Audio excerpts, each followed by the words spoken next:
पे विराजमान हमारी संस्था के संस्थापक आचार्य, हम सबके प्रिय बड़े सर जी और हमारे सभी साथी शिक्षकगण, अध्यापकगण सभी, और खिलखिलाता हुआ सबको आकर्षित कर देने वाला मुखमंडल धारण किए हुए हमारे सभी बच्चे, आप सभी को पुनः मैं एक बार फिर से शिक्षक दिवस की हार्दिक शुभकामनाएं प्रेषित करता हूं।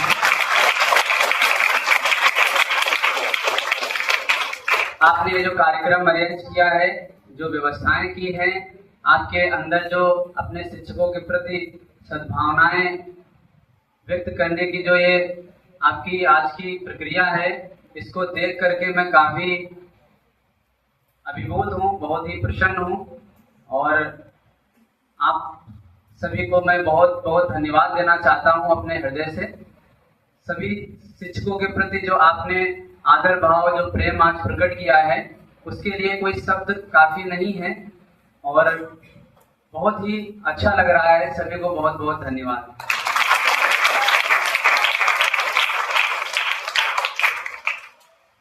तो मेरी बात समाप्त हो गई है।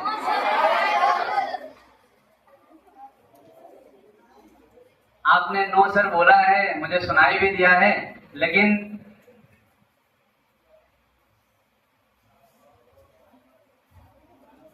कहने के लिए मेरे पास कुछ नहीं है और शायद आपके पास सुनने की क्षमता भी नहीं होगी, है? कितनी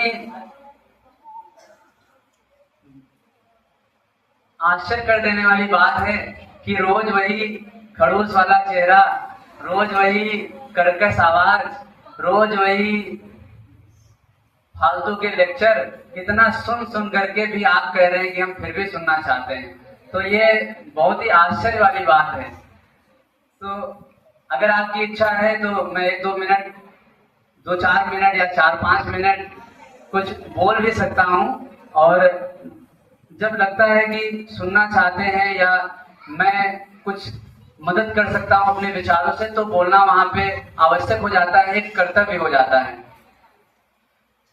कोई भी चीज जब आपको निरंतर मिलती रहे, जैसे हमको शादी में पनीर खाने के लिए मिलता है। देखिए, मैं कोई स्पीच लेक्चर नहीं दे रहा हूँ, कुछ अपने अनुभव से कोई बात आपको बोलूंगा, तो अगर आपको अच्छी लगे तो आपके जीवन में भी वो काम आए, ये मैं प्रयास करूंगा। जो भी मेरे मन में विचार आ जाए।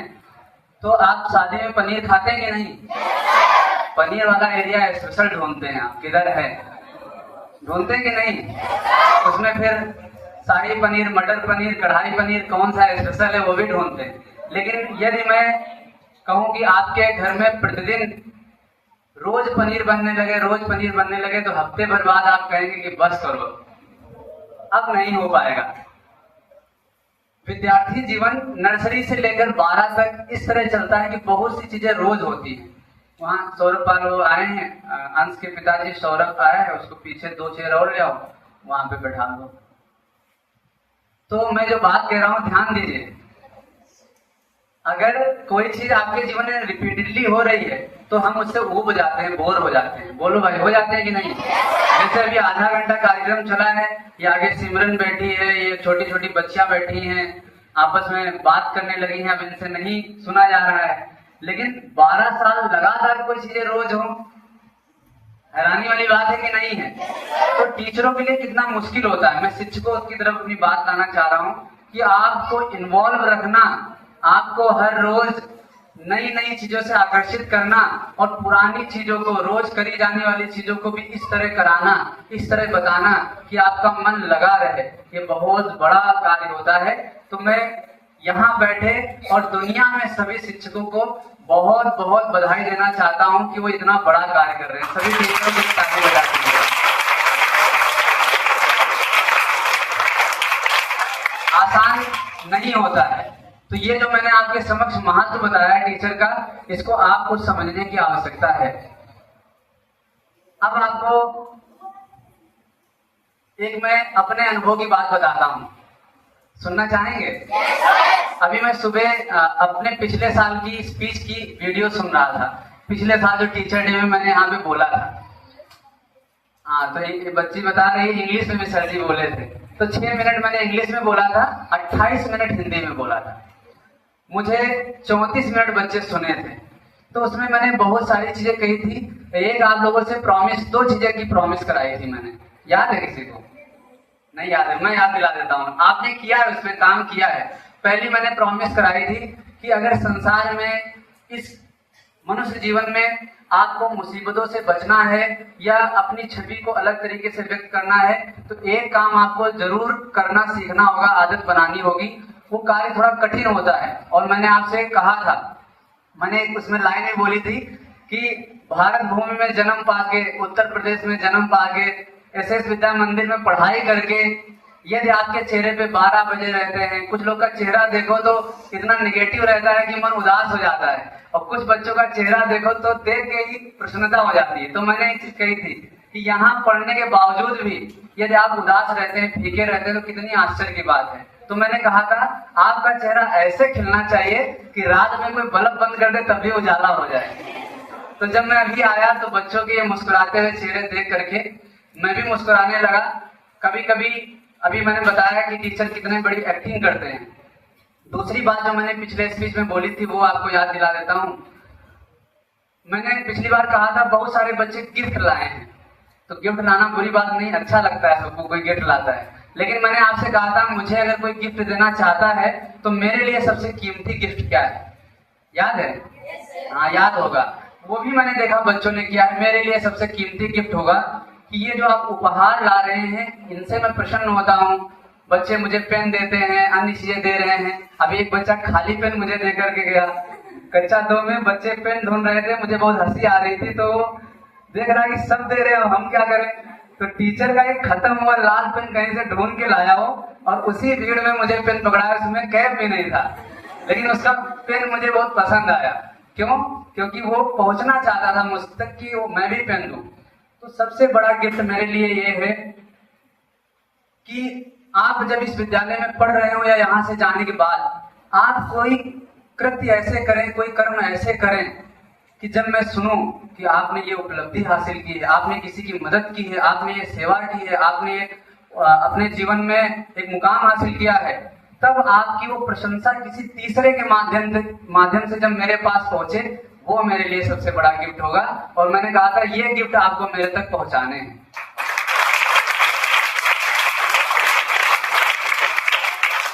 तो ये हो गई आपके काम की बातें। अभी मैंने शुरुआत जब की तो मैंने आपसे परमिशन ली कि मुझे बोलना चाहिए कि नहीं बोलना चाहिए। तो एक कहावत है कि जिनके कृत्य, कर्म और जिनके वचनों में, शब्दों में समानता होती उन्हीं को बोलना चाहिए। कभी कभी मैं ये महसूस करता हूं कि मैं बोलने लायक नहीं हूं, क्योंकि मेरा खुद का जीवन अगर सभी 100% चीजों पे सही है, सफल है, तभी मैं किसी को ज्ञान देने लायक हूं। क्योंकि ज्ञान देना बहुत बड़ी जिम्मेदारी होती है। लेकिन यहाँ एक ऐसा कर्तव्य मिला है कि मुझे मेरे अंदर सद्गुण न होने के बावजूद भी एक्टिंग करके हर रोज बोलना पड़ता है, बच्चों को सिखाना पड़ता है।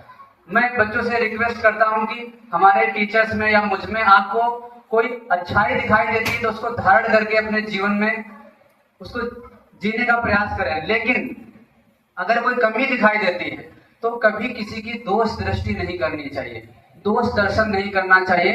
किसी के अंदर आप बुराई देखते हैं तो आप बुरे बनने लगते हैं। आपके बड़े सर ने आपको एक लाइन पहले लिखवाई थी कि जैसा सोचोगे वैसा। तो किसी की नकारात्मक चीजें अगर आप बार बार देखते रहेंगे तो आपके लिए वही नकारात्मक वृत्तियां आपके अंदर आने लगेंगी। तो आपको प्रयास करना है कि सभी के अंदर जो आप अच्छी क्वालिटी है वो आपको एब्जॉर्ब करनी है, अपने अंदर धारण करनी है। समझ में आ रही बात? तो और कुछ सुनना चाहते हैं? 2 शब्द की समाप्त किया जाए। और सुनना चाहते हैं? अब हमारे जो बच्चे हैं ये कार्यक्रम मना चुके हैं, मधुर मधुर वाणी में टीचरों के स्पीच और गीत सुने हैं। कहा जाता है जब कोई मिश्री चख ले तो या रसगुल्ला खा ले तो उसको चाय फीकी लगती है। तो ये सब इतने सुंदर सुंदर वचन सुनने के बाद भी अगर आप सुन रहे हैं और अंत में आपको आशीष वचन मिलेंगे आपके बड़े सर से, तो आज का कार्यक्रम आज करके चले जाएंगे। लेकिन कुछ चीजें ऐसी हैं जो आपके जीवन में सही समय पे आपको याद आएंगी इन्हीं पलों में से। यही गुरुजन जो आज बोले हैं, इनमें से कोई शिक्षा आपके काम आएगी। तो अभी आप ऐसे पड़ाव में नहीं गए कि जब कभी आपको लगा हो कि आप अकेले हैं, जब कभी लगा हो कि आप हार गए हैं, जब कभी आपको लगा हो कि अब आपका अपना कोई नहीं है। लेकिन ये मनुष्य जीवन संघर्षों का जीवन है। आप जो हमारे सीनियर बच्चे हैं इस जीवन में जाएंगे तो कुछ चीजें कभी कभी जो शिक्षकों के द्वारा बोली जाती हैं, जैसे हमारे जीवाई गुरु जी बोलते थे, तन को बलि बनाओ ऐसा सहले जाड़ा गर्मी वर्षा। छोटा था, मैं सुनता था तो आज भी वो लाइन याद है। तो मैं ये उम्मीद करता हूँ कि हमारे टीचर जो आपको लाइफ लेसन्स देते हैं, जो जीवन की चीजें बताते हैं, वो सही समय पे आपको जरूर काम आएंगी। तो अभी जो मैंने लाइन बोली कि जब आप जीवन की परीक्षाएं दे रहे होंगे तब आपको आपके गुरु का ज्ञान जो है वो काम आएगा। और उसमें सबसे बड़ी जो चीज है जो मैं अपने अनुभव से आपको बताना चाहता हूं, मैं बच्चों से एक चीज कहता रहता हूं कि सब कुछ छोड़ करके पढ़ाई पे फोकस करो और कुछ मुकाम हासिल कर लो। पता है ये बार बार मैं क्यों कहता हूँ, बच्चे कभी कभी सोचते हैं कि सर इतना एम्फेसाइज करते हैं, इतना प्रेशर डालते हैं, हमारी लाइफ को इतना रिस्ट्रिक्ट करते हैं चीजों से, लेकिन मैं अपने अनुभव से बोलता हूँ। और उसी को जोड़ते हुए मैं आज आपसे फिर से रिक्वेस्ट करना चाहता हूँ कि यदि आप सफल नहीं हुए तो, ये खासकर बालकों के लिए है, अगर आप सफल नहीं हुए तो क्या होगा आपके जीवन में। आपको अभी जो प्रिय लग रहे हैं, आपके अभी जो संबंधी हैं, आपका अभी जो इंतजार करते हैं, आपके लिए अभी जो जान निछावर करते हैं, वो आपकी तरफ देखना नहीं चाहेंगे। जीवन के वो पल आपको सिखाएंगे कि मनुष्य जीवन का संघर्ष क्या होता है। तो उसमें आपको बहुत ध्यान रखने वाली बात मैं बताना चाहता हूं कि जब कोई आपकी प्रशंसा करे, जब आपका कोई सम्मान करे, जब आपकी कोई अच्छाइयां बताएं, तब तो आप उसको समय दीजिए, उसके साथ समय बिताइए, उसको धन्यवाद दीजिए। लेकिन एक परीक्षा आपके जीवन में और आएगी, जब आपके जीवन में केवल और केवल नकारात्मक चीजें देखी जाएंगी, केवल और केवल आपके दोष दर्शन किए जाएंगे, केवल और केवल आपको जो अपने लगने वाले हैं वही तीसरे से आपकी समस्याएं बताएंगे। और आपको इतना ग्लानि होगी कि आपको लगेगा कि हमारा जीवन अब कैसे चलेगा। अगर आप सही समय पे सफल नहीं हुए तो आपको अपना जीवन ही कष्टकारक लगने लगता है। और ये आजकल की सबसे बड़ी युवाओं की समस्या आ रही है। तो हमारे प्रेमानंद महाराज कहते हैं, यदि कोई आपकी बुराई करे, आपके दोष दर्शन करे, तब भी आप उससे प्रेम पूर्वक बोलने का प्रयास करिए, तब भी आप उसका सम्मान करिए, तब भी आप उसके साथ बैठिए।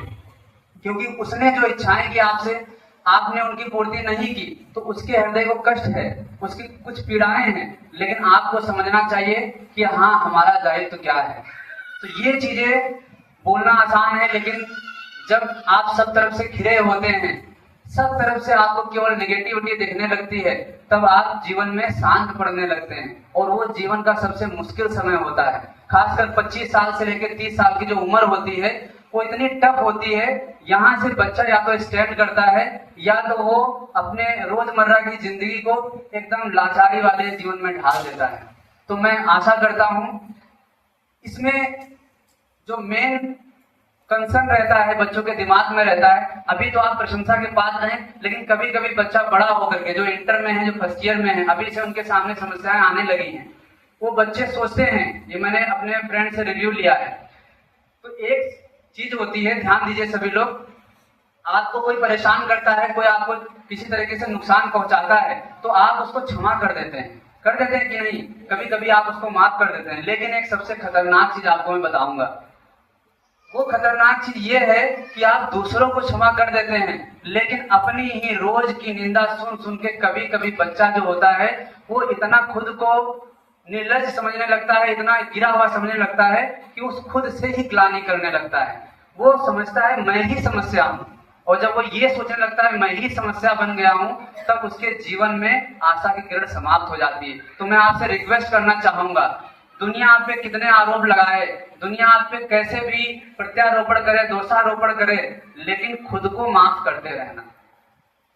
क्या बोला मैंने? अगर आप खुद को माफ नहीं करेंगे तो आप हार जाएंगे। जो व्यक्ति अपनी गलतियों से सीखता है, अपनी गलतियों को दोहराता नहीं है और दूसरे के जो रिव्यू है, दूसरे की जो शिक्षाएं हैं उनसे आक्रोशित नहीं होता, इरिटेट नहीं होता, उनसे अपने जीवन को संभालता है और अपनी कमियों को सुधार करके खुद को माफ करके आगे बढ़ता है, वो जीवन में कभी नहीं हारता है। लेकिन जो व्यक्ति अपने आप को माफ नहीं कर पाता है फिर वो जीवन में टूटने लगता है, हारने लगता है। तो मैं अपनी वाणी को समाप्त करते हुए आप लोगों से कहूंगा कि जब जीवन परीक्षाएं आपकी लेगा, जब जीवन में आपको असली मुखौटे, असली चेहरे, असली जो लोग के व्यक्तित्व नजर आने लगेंगे, तब आपको आपके गुरु के वचन समझ में आने लगेंगे। क्या होगा? आपके जो गुरु के वचन हैं तब आपको समझ में आने लगेंगे। अभी भी आप मेरी बातों को उतना नहीं समझ पा रहे होंगे, लेकिन मैं जानता हूं कि समय आने पर आपको ये चीजें, ये जो शिक्षाएं हैं आपके अंदर अपने आप जगह बनाएंगी। और कबीरदास जी ने कहा है कि जो व्यक्ति व्यर्थ में चिंताएं करते हैं, व्यर्थ में अपने जीवन को कष्टकारक बनाते हैं, उनका जीवन, जैसे बहुत लोग कहते हैं कि मेरा दिल टूट गया, किसी ने मेरा दिल दुखा दिया, किसी ने मुझको कष्ट दे दिया, तो ये साइंटिफिक प्रूफ चीज है। अगर आपको किसी तरह से कष्ट है और आप खुद को माफ नहीं कर रहे, प्रसन्न नहीं रह रहे, तो आपकी हार्ट बीट बदलने लगती है, आपके शरीर में एक अलग तरीके की ऊष्मा इकट्ठा होने लगती है, आपके शरीर में, आपके पेट में अलग तरीके से रोग बनने लगते हैं। तो ये क्यों होता है? चिंता के कारण होता है। अगर किसी की मुक्ति होती है, जीवन में सफलता होती है, तो वो चिंतन के कारण होती है, और अगर किसी के जीवन का नाश होता है तो चिंता के कारण होता है। तो कबीरदास जी ने कहा है, चिंता ऐसी डाकिनी काट कलेजा खाए, चिंता ऐसी डाकिनी काट कलेजा खाए, वैद्य बेचारा क्या करे कब तक दवा लगाए। कोई दवाएं काम नहीं आती जब आप चिंता में होते हैं। तो मेरा पिछले साल वाला संदेश याद रखना, ऐसे मुस्कुराओ कि अंधेरे कमरे में उजाला हो जाए। जीवन के संघर्षों को झेलो, लोगों के शब्दों को सुनो। लोग कहने के लिए बहुत सारी चीजें कहते हैं। मैंने देखा है मधुर, कभी कभी बच्चे जो छोटे छोटे होते हैं, मैंने उनके माता पिता को देखा है, बच्चे प्रेम के लिए तरसते हैं, इतनी कर्कश वाणी में इतनी तेजी से बोलते हैं, इतना रुष्ट तरीके से बोलते हैं, उनका बचपन बीत जाता है, उनको कभी प्रेम नहीं मिल पाता है। और जब किसी को प्रेम नहीं मिलता है तो उसका जीवन अलग तरीके से हो जाता है। तो आप सभी को अपने जीवन में प्रसन्नता भरनी है, उत्साह भरना है, मुस्कुराना है, जीवन के आरोप प्रत्यारोप को सहन करना है, और साथ साथ में अपने कर्तव्य को करते रहना है। प्रेम करने के लिए विदेशों में आपको मालूम है कि बेटा पिता को छोड़ देता है, दूसरी जगह चला जाता है, बेटी दूसरी जगह विवाह कर लेती है। माता है या पिता है, वो अपने प्रेम को जाहिर करने के लिए कुत्तों को पालते हैं। इंग्लैंड चले जाए, अमेरिका चले जाए, उनके घर में बेटे की तरह कुत्ता रहता है, वो कुत्ते को टहलाने ले जाएंगे, लेटरिन कराने ले जाएंगे।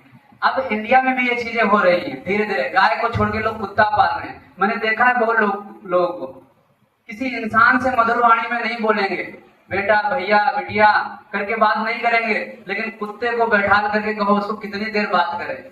लेकिन आपको अपने जीवन में ये चीजें अपनानी है कि आपको अपनी समस्याएं झेलते हुए भी दूसरे से मुस्कुरा करके मिलना है, दूसरे से मधुर वाणी में बोलना है, कभी किसी से घृणा नहीं करनी है। और जितने आरोप आप पे लगते जाएं, प्रत्यारोप लगते जाएं, उनको सहन करना है और दिल की धड़कन को दबने नहीं देना है।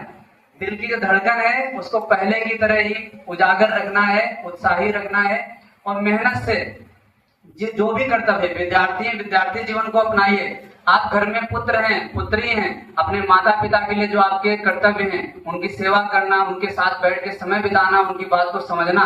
एक कहावत मैंने सुनी थी कि वो बच्चा जो पिता के कहने के पहले समझ जाए सबसे सद्गुणी बेटा होता है।